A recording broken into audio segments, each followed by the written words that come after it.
Hi, everyone. I am Laurel Newport. I'm a visual merchandising teacher here at the High School of Fashion Industries.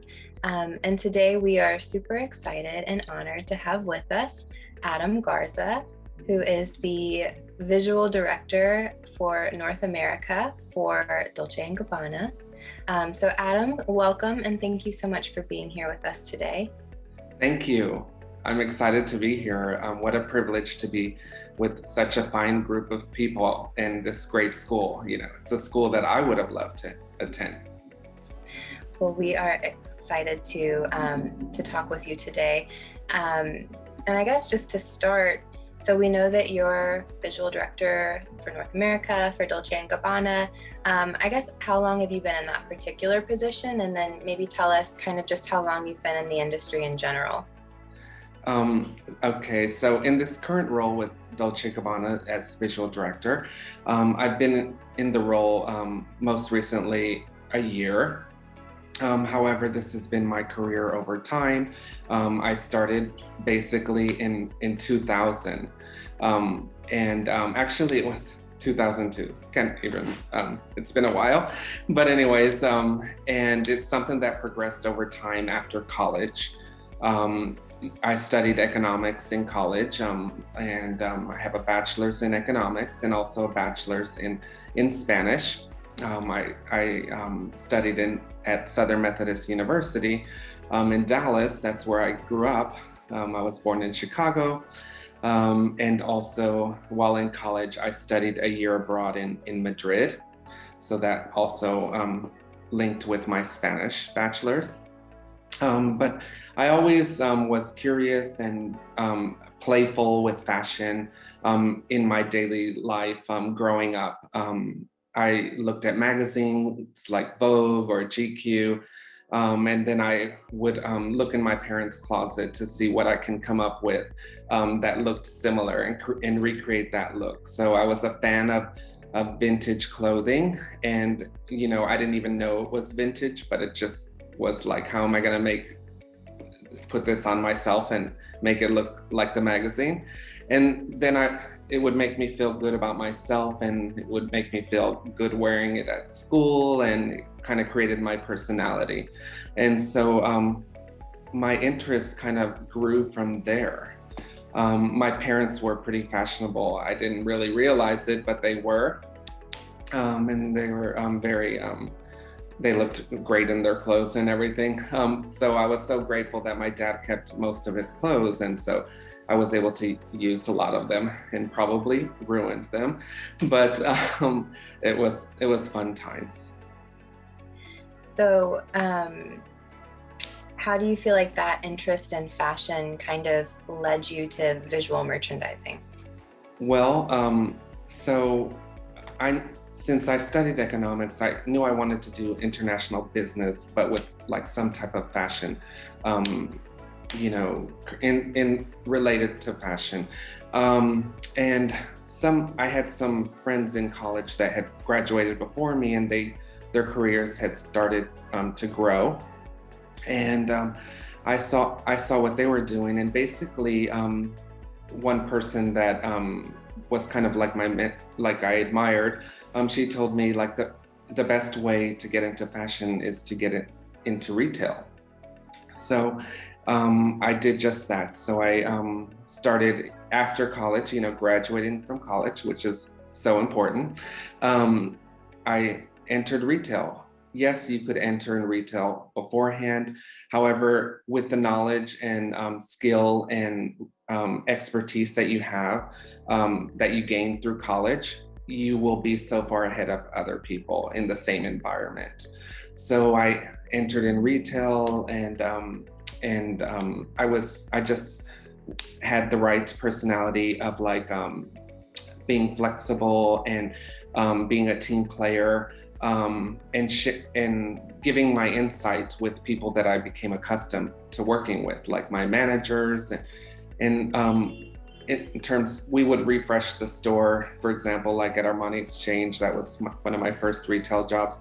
We would re-merchandise the store, and I would pay attention, and then I would share my point of view, but I would also see what was being done with the brand and kind of seeing what I can do to improve it. Like, what would I do to improve it, but keep it within that brand's image. And so, like, by exercising my mind in that way, even from in a retail environment, in a sales role, people recognized not only that, but also my personality and flexibility. And all of those linked together created like my kind of work ethic and the desire for people to want to work with me. And also my drive was also linked with that to work with them as well. So that led into one day one day, for example, so after college, I moved to Miami, and that's where I was working at Armani Exchange. And my managers knew I had my college education, and there was going to be a fashion show at one of the hotels for Armani Exchange. And so they asked me if I would like to work with the marketing team in making the fashion show happen, like styling the models, dressing them, and and also getting any resources that the marketing team needed locally in Miami to make it happen. So there goes the flexibility of the personality you need to have. They don't know, the marketing person may not know where they are or but they know what they would like. And so you kind of just have to have that right attitude, like, how am I going to get this done quickly and the best? So I did all of those things. And from there, they liked the way everything came out from, just working and fast and great. And so they gave me the opportunity afterwards, when it was over, to do a window for them for Armani Exchange. I was in sales, but college educated. So anyways, so I did like the Bell Harbor location. There used to be an Armani Exchange there. Right now, there's only one on the beach. There's others, but that one. Anyway, so I was able to do that holiday window. And from there, then they used me to assist in recruiting. And then later, I was recruited to do visual merchandising at Club Monaco. So that was my official first visual merchandising job. Well, I love the organic nature of that kind of evolution for you. I think in a different way, I ended up in teaching and education through a similar kind of meandering path. And I love our students having the opportunity to hear successful professionals like you that have taken maybe less linear paths. You graduated with a degree in economics, and who knew that you would be visual director for Dolce & Gabbana. And that's kind of, to me, the beauty of life. And I think important for them to know that at 17, 18 years old, they don't have to know, the full trajectory. They just have to follow those instincts. So I think you touched on the importance of a college education and being flexible and being a team player. Is there anything else that specifically for like creative industry like visual merchandising you think it's really important to possess? Yes, there are so many things, and especially in today's world. I can't even talk. Anyways, while in college or even in high school at this moment, and any time, the need to stay updated on any technology skills that are current and at the moment. Not only first, your creativity can take you to wherever you want to reach, but then there are things that can make your life easier to accomplish if you have those skills, and you can accomplish things in a quicker manner. So, and you can also share information quicker and to a broader base if you have these technology skills. So right now in visual merchandising, there's a lot of Photoshop that's being used, as well as InDesign for presentations. Yes, we must create something beautiful, but no one knows really what you have done unless you have a photograph of it. So you have to have proof of your work. You should create a portfolio that represents your best work over time. And so when you talk about things that you have done, you can reference those things and give people a visual of the final project ended up looking like. But at the same time, in your daily activities in work, I create a presentation. I launch a collection.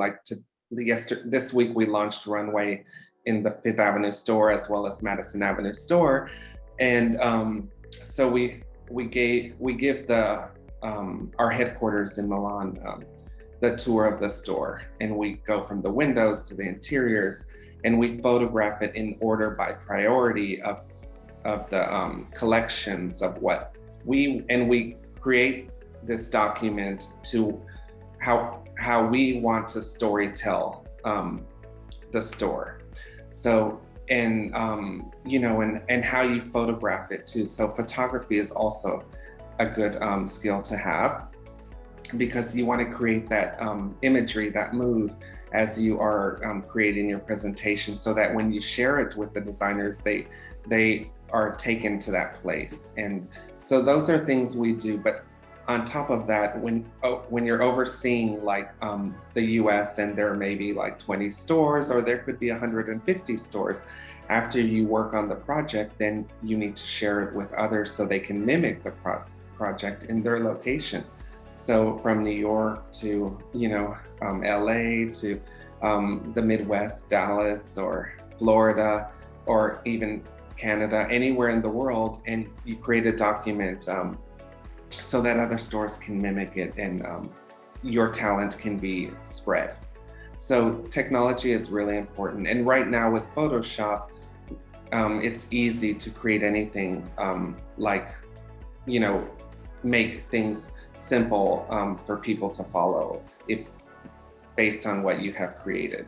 But the thing that will differentiate you from another person will be how it is presented, like what you have placed there.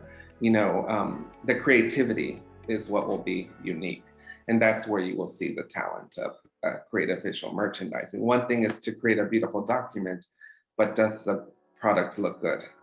That's really important.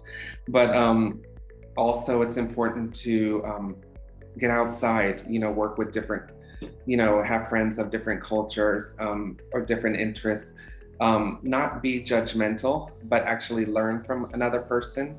Like I always, even when someone is wearing something that maybe I wouldn't wear, I try to understand where, that's perfect for this, and that works for that. And I've always kind of been non-judgmental growing up, and just kind of learning everybody's style and looking around. And I think there's a right way, there's a right way to dress anywhere, and it's based on the individual. And right now more than ever, it's important to be, yourself.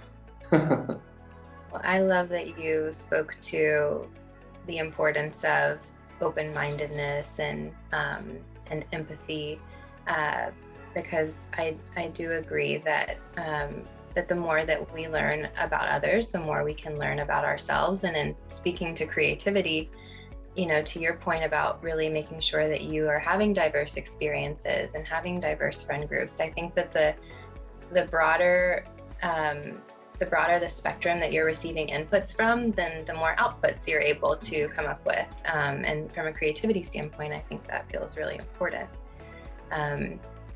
To go back to the technology for a second, I'm curious, what do you feel like is the future in visual merchandising with technology?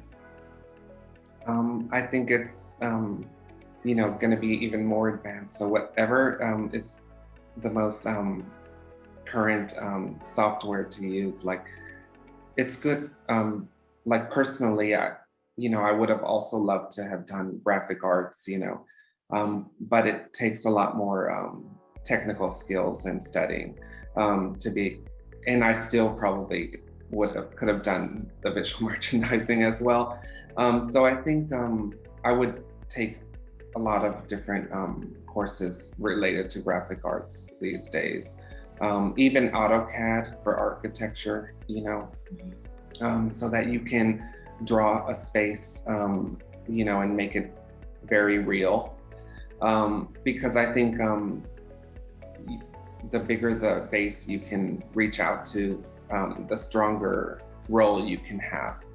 And so, and the best way to do that is through technology, and that's the way you get communication all over the world, like what we look at every day, like all day, our phones and, social media. And there's many ways to manipulate that communication. And, but it's important that everyone knows like what you share is a reflection of you.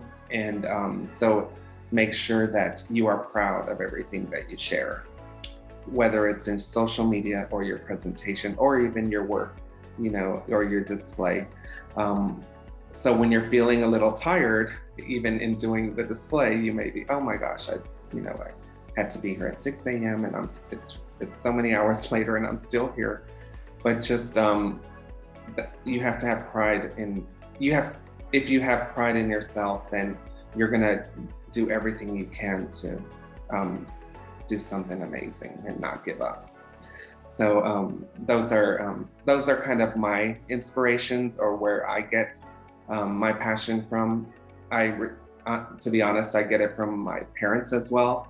You know, teaching me the simple norms of having good manners. Being respectful to others. It goes a long way in your career.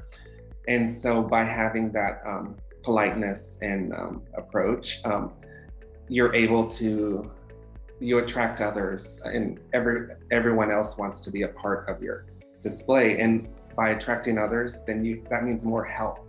So with more help, then we finish faster and we do something even better. And it's great. I love working with people in retail environments and getting people involved and sharing what I'm going to do, and so that they can feel a part of it too. And so this way, when I leave the space too, that they will feel engaged with it, and they will maintain it and keep it beautiful. But traveling is also important. I did a year abroad in Spain. I suggest while in college that people do a semester or some study abroad at the college, inquire about that in your college programs, because that allows you to experience a different culture and where you can grab fashion from, or there's other things, cultural aspects. You need to have a reference of what you are displaying. Oh, this is this is this period, or this is like, very Spanish, or this is very French, or Saint-Tropez, or, create me an environment like Capri or whatever. And then you have to know through reference, and it's better to know through experience, and you can grab from those ideas. I love that line. It's better to know through experience. Yes. Well, I'm curious, you talked about 6 a.m. and being in retail environments, and I'm sure abroad. And what would you say a typical workday is like for you? First, it all begins with a plan. And also it begins with a company strategy. So you want to understand, wherever you're working, what are the goals of that company at the moment? What are they in the future? What are they at the moment? And how is that progressing? And so then you apply those ideas to what you do. How can I help accomplish those in visual merchandising? So like, if, for example, right now, that we're going through this pandemic, which is a very challenging time for everyone. Even in retail sales, it's very challenging. So there comes the creativity. How can we attract the customer that is shopping today? There are no events happening, no major events, and things are improving and things are starting to happen, which is great. But we need to adapt to the current situation. So people are at home, people are more casual, people are inactive, so working for a luxury brand, how am I gonna, where we have all these fabulous things, what are we gonna push, so then you basically, you pay attention to your environment. And so um, what does the customer look like, who's coming in the door, or who's not, or how can we reach out to the customer and make things easier on them. Anyway, so we are balancing our presentation currently to reflect that. So we have gone a little bit more casual, but it's still very cool. And we're also attracting the new generation, like the kids today that are like you guys, basically. But which is much more open and fluid and all of these things, and it's a lot of fun. So we're trying all of these new merchandising tactics. We're mixing, we're not, some things are genderless. It can be anything really, but we are playing with that aspect as well, making crossing over in merchandising, like a sweatshirt, a hoodie over a lace dress with sneakers, something we wouldn't have done in the past. We would have put this more delicate shoe with a lace dress. We are putting a hoodie over it. It's sneakers, or we had all this snow. Well, the designers came out with this these very, what would we say, for weather, for challenging weather times, came out with this nylon package of leopard. And leopard is one of our iconic things for our brand. So we came out with this nylon package of boots and also bags, and they also have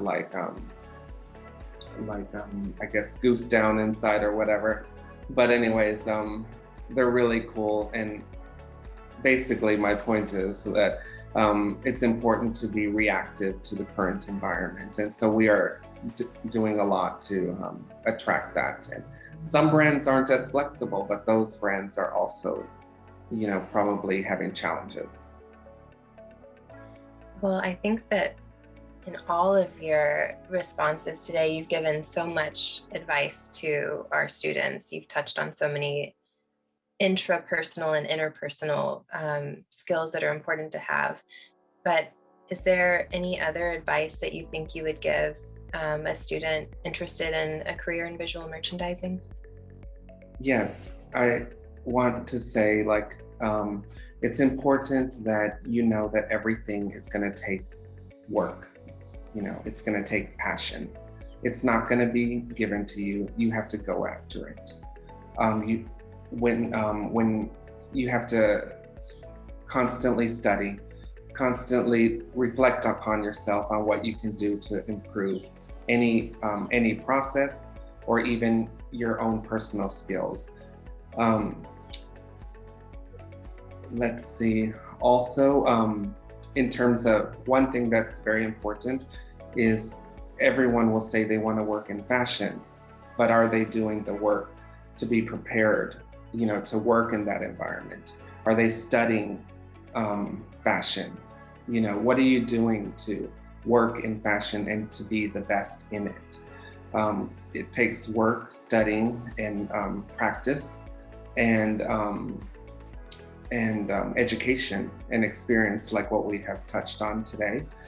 And one key thing that I want to share that was told to me is that, let's see, what else, is it's important you dress the part.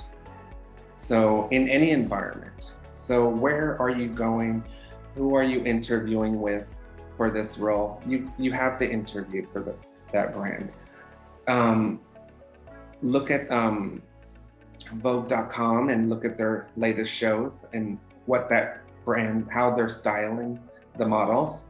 and take a little piece of that and add it to yourself. Not necessarily you don't have to go and shop at that store, but like I would go like to H&M or to Zara, and mimic that look for that interview process, because everyone wants to know that you are a part of you believe in that brand, and your representation of that brand. So it's important wherever you're interviewing at that you dress according to that brand style, and then keep it and so that everyone can focus on what you're saying and not necessarily what you're wearing, because you already came in the door and you kind of look like what they are comfortable in seeing from their shows or all these things, and the way you styled yourself, put yourself together. And so they say, oh wow, they look just like the brand, so they look like they need to be a part of us, basically. But basically, so I've worked at Prada, I'm at Dolce & Gabbana, I've worked at Prada 2 different times. One time as East Coast visual merchandiser, later as head of the visual department. Valentino, I was the director of visual merchandising. Prior to Valentino, that was the Prada. Then prior to them, it was I was also at Burberry. Okay, so those are a lot of different styles of dress and all of these things. Or in Club Monaco is another one, Armani Exchange is another. So like when I interview for that position, I'm not going to go into like for example, you don't always have to wear a suit and tie and all of these things. That may be inappropriate for what you're interviewing for, but you need to consider that brand and look at Vogue.com and at their show and kind of mimic that style. Take a few things from them, because if you don't, you're not going to look very relative. It's not going to look like you're aware of of what you would like. And by being aware, I mean like it's not going to look like you have studied, done your homework to interview for that brand. So it's going to look like you're not ready, and you always have to be ready. And that's just one form, like selecting how you're going to present yourself. Mm-hmm.